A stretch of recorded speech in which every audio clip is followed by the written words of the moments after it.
Be what you wish. Chapter 5, Meditation. Many people tell me they cannot meditate. This seems to me a bit like saying they cannot play the piano after one attempt. Meditation, as in every art or expression, requires constant practice for perfect results. A truly great pianist, for instance, would feel he could not play his best if he missed one day of practice. If he missed a week or a month of practice, he would know that even his most uninitiated audience would recognize his defects. So it is with meditation. If we practice daily with joy in this daily habit, we perfect it as an art. I find that those who complain of the difficulty in meditation do not make it a daily practice, but rather wait until something pressing appears in their world, and then, through an act of will, try to fix their attention on their desired state. They do not know that meditation is the education of the will.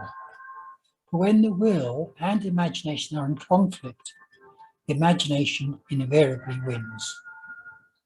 The dictionaries define meditation as fixing one's attention upon, as planning in the mind, as devising and looking forward, engaging in continuous and contemplative thought.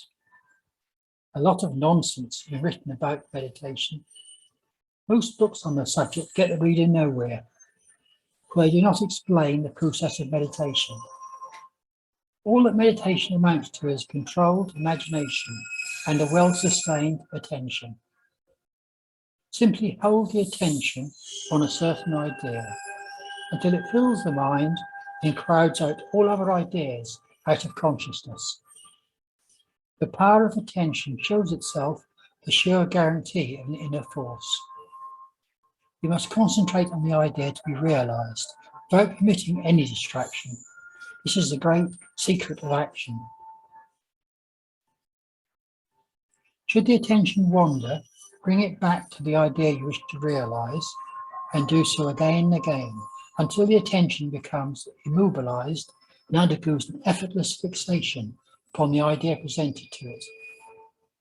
The idea must hold the attention, must fascinate it, so to speak. All meditations ends at last with the thinker, and he finds he is what he himself has conceived. The undisciplined mind's attention is the servant of his vision rather than its master. It is captured by the pressing rather than the important. In the act of meditation, as in the act of adoration, silence is our highest praise. Let us keep our silent sanctuaries, for in them the eternal perspectives are preserved. Day by day, week by week, year by year, at times where none, through love or lesser intentions, were allowed to interfere. I set myself to attain mastery over my attention and imagination. I sought out ways to make more securely my own, those magical lights that dawned and faded within me. I wished to evoke them at will and to be the master of my vision. I would strive to hold my attention on the activities of the day in unwavering concentration, so that not for one moment would the concentration slacken. This is an exercise, a training for higher adventure of the soul. It is no light labour. The ploughman's labour, working in the fields, is easier by far. Empires do not send legions so swiftly to obstruct revolt as all that is alive in us hurries along the nerve highways of the body to frustrate our meditative mood. The beautiful face of one we love glows before us to enchant us from our task. Old enmities and fears beleague us. We are tempted down their vistas. We find, an hour after musing, we have been lured away. We have deserted our task and forgotten that fixity of attention as we set out to achieve. What man is there who has complete control of his imagination and attention? A controlled imagination and steady attention firmly and repeatedly focused on the idea to be realized, is the beginning of all magical operations. If he persists through weeks and months, sooner or later, through meditation, he creates in himself a center of power. He will enter a path that all may travel, but on which few do journey. It's a path within himself where the feet must falter in shadow and darkness, but which later is made brilliant by an inner light. There is no need for special gifts or genius. It is not bestowed on any individual, but won by persistence in practice of meditation. If he persists, the dark caverns of his brain will glow luminous, and he will set out day after day for the hour of meditation, as if to keep an appointment with a lover.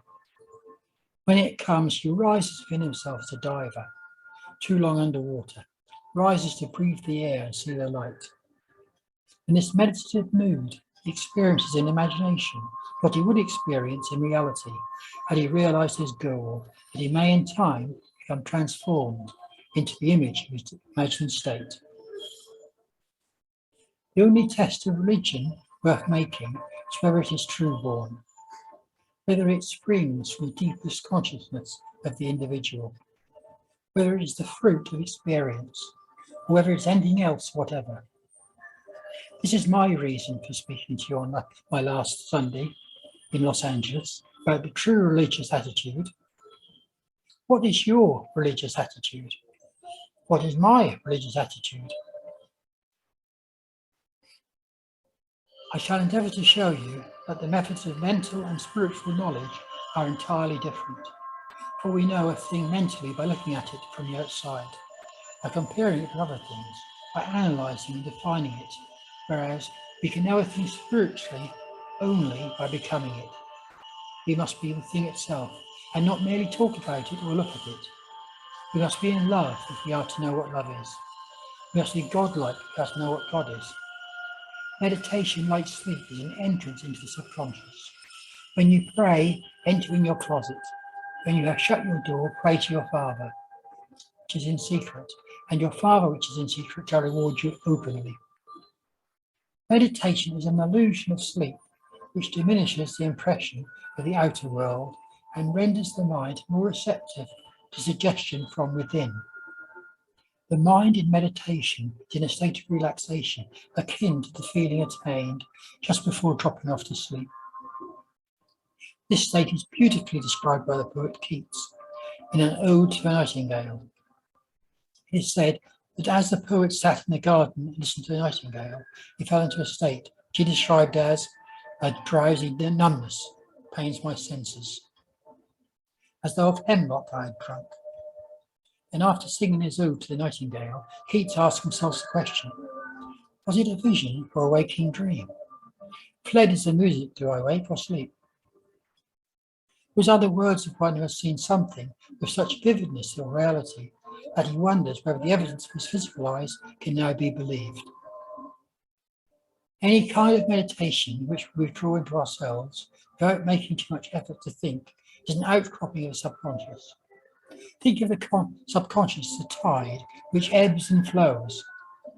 In sleep is a flood tide, while at moments full of wakefulness, the tide is at its lowest ebb.